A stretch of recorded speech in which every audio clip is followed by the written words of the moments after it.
The hair on the back of my neck stood on end every time I walked through my front door. It wasn't just the generic city paranoia talking, it was a concrete, gut-wrenching feeling of being violated. My apartment, a cozy two-bedroom I'd painstakingly decorated to reflect my personality, felt tainted. Things were disappearing. Small things, mostly.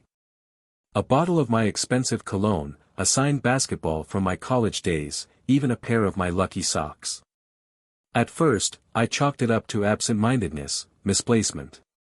But the anxiety grew, a constant hum beneath the surface of my life. Then, the paranoia blossomed into full-blown fear when I found a woman's lipstick-stained cigarette butt in my trash can. I don't smoke, and neither do any of my friends who visit. That was the turning point. I finally admitted to myself that something deeply unsettling was happening. I scraped together everything I had and invested in a discreet security camera system. Small, motion-activated cameras, hidden in plain sight. I positioned one overlooking the front door, another watching the living room, and a third covering the hallway leading to the bedrooms. I prayed they would catch something, anything, to explain the growing unease. The first night, nothing. I watched the footage with bated breath the next morning, scrolling through hours of empty rooms and the occasional flicker of shadows. Disappointment weighed heavily on me. But then, on the second day, around 2:17 p.m., while I was stuck in a mind-numbing meeting at work, it happened. The front door clicked open. A woman, none other than Karen Tirado, my neighbor from across the hall, walked in like she owned the place. She was wearing her typical uniform of designer sunglasses and a scowl, her blonde hair pulled back in a severe ponytail. My heart hammered. It was her. The blood drained from my face as I watched her move through my apartment, her eyes darting around. She went directly to my bedroom, rummaged through my dresser drawers, and then emerged with a small, velvet box. I recognized it instantly. It held the cufflinks my grandfather had given me before he passed. She slipped them into her purse and then, without a trace of remorse, walked out, relocking the door behind her. The video evidence was damning. My neighbor, the poster child for suburban discontent, was a thief. Rage doesn't even begin to describe what I felt. It was a white-hot fury, burning through every logical thought. I wanted to storm across the hall, confront her, scream until my voice gave out. But I knew that wouldn't solve anything. She would deny it, play the victim, probably even call the police on me. No, I needed a plan. I needed to be smart. I spent the remainder of the workday trying to calm myself, focusing on the task at hand. My goal wasn't just to get my cufflinks back, it was to stop her, to ensure she couldn't prey on anyone else. I couldn't understand why she was stealing from me. Was it the thrill? A twisted sense of entitlement? Or something more, sinister? The thought that it could be racially motivated crossed my mind. I was one of the few black residents in this building, and I definitely caught Karen giving me the side-eye more than once. That evening, instead of confronting her, I went straight to the hardware store. I bought a high-security lock, the kind that requires specialized tools to pick. The old lock had to go. I changed it myself, meticulously following the instructions. Each click of the wrench was a small victory, a step towards reclaiming my space, my peace of mind. While I was at it, I decided to upgrade the security cameras. I added a few more, including one that would record audio as well. I wanted to leave no room for doubt, no wiggle room for her lies. I needed irrefutable proof. That night, I barely slept. Every creak of the building, every distant siren, sent a jolt of adrenaline through me. I kept replaying the footage in my head, each time feeling a fresh wave of disgust. I knew she wouldn't be able to get in anymore, not with the new lock. But I also knew she wouldn't give up easily. She was clearly brazen, comfortable with crossing boundaries. The thought of what she might do next kept me on edge. I was determined to be ready. I was prepared to document everything, to protect myself and my home.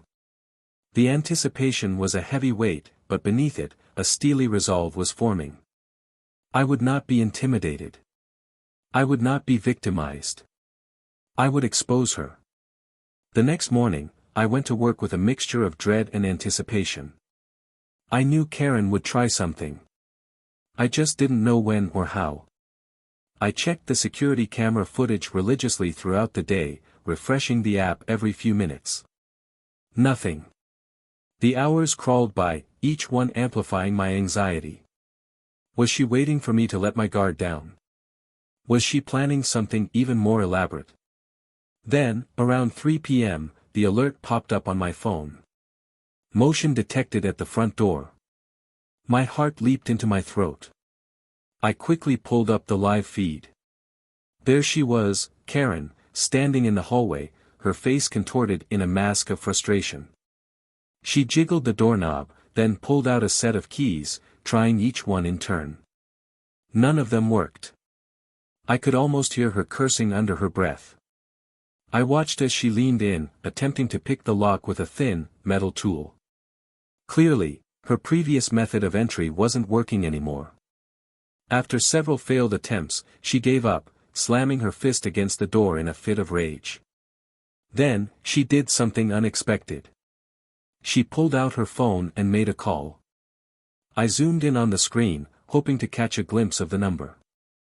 No luck. I tried to enhance the audio, but the hallway noise was too loud. Who was she calling? A locksmith? A friend who knew how to pick locks? My mind raced, trying to anticipate her next move. A short while later, a man in a uniform arrived. He was carrying a toolbox and had "Acme Locksmiths" embroidered on his shirt. Karen greeted him with a flurry of words, pointing at my door and gesticulating wildly. I couldn't hear what they were saying, but it was clear she was trying to convince him to open my apartment. The locksmith hesitated, looking uncomfortable. He asked her something, and she responded with an impatient wave of her hand. He then pulled out his tools and began to examine the lock. I watched, my stomach churning. This was escalating quickly. I needed to do something, and fast. Before the locksmith could even insert a pick, I called the police.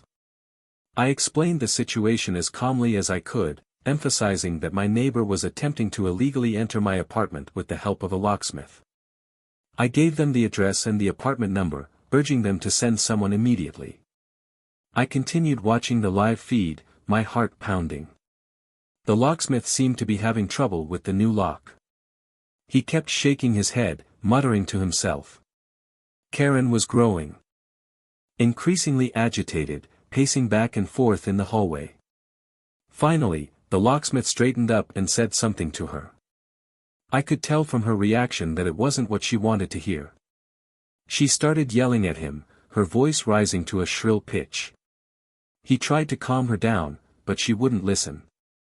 Then, she stormed off down the hallway, disappearing from view. I held my breath, wondering what she was up to.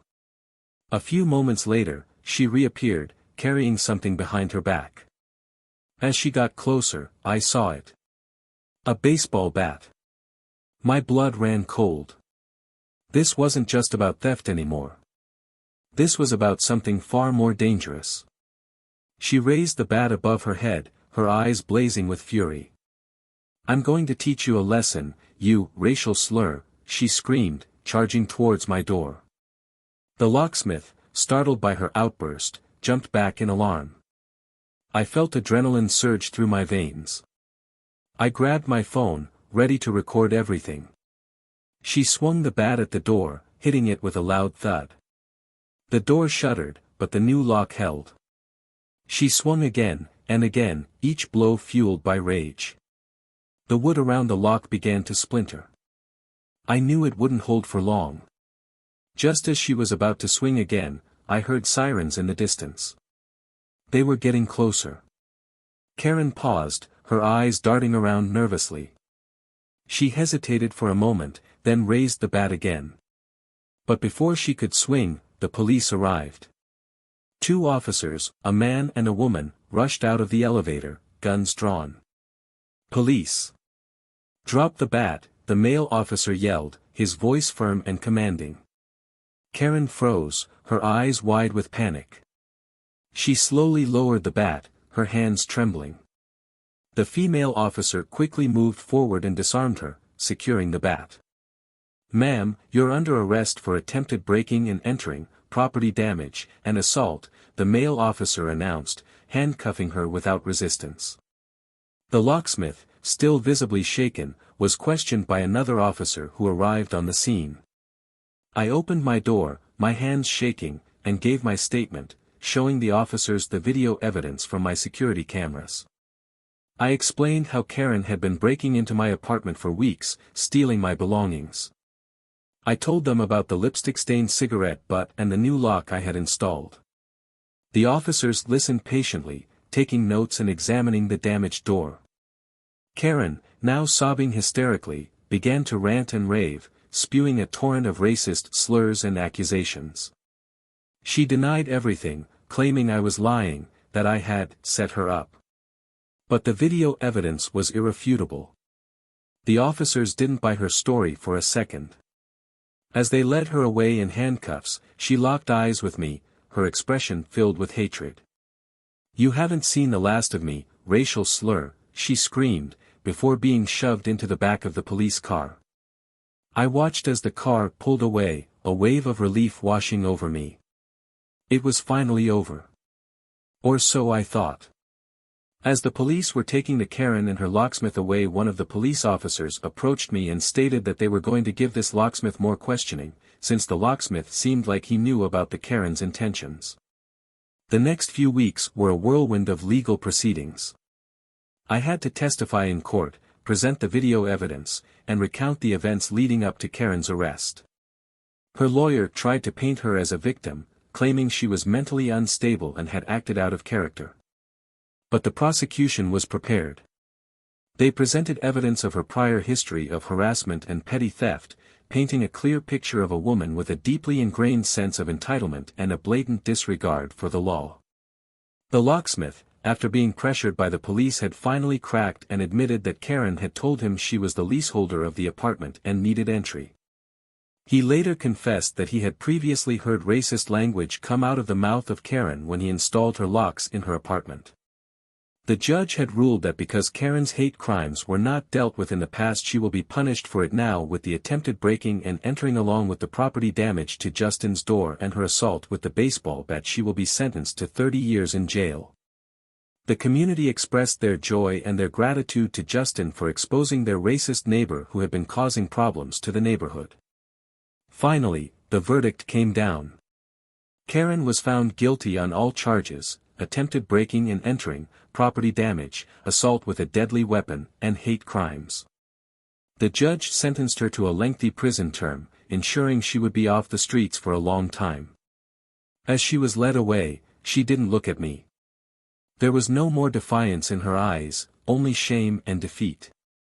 I returned to my apartment, feeling a sense of closure I hadn't experienced in months. The air felt cleaner, the rooms brighter.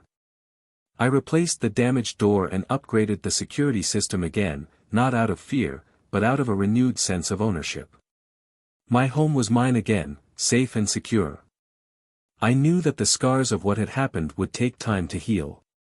But I also knew that I had stood up for myself, that I had fought back against hate and prejudice.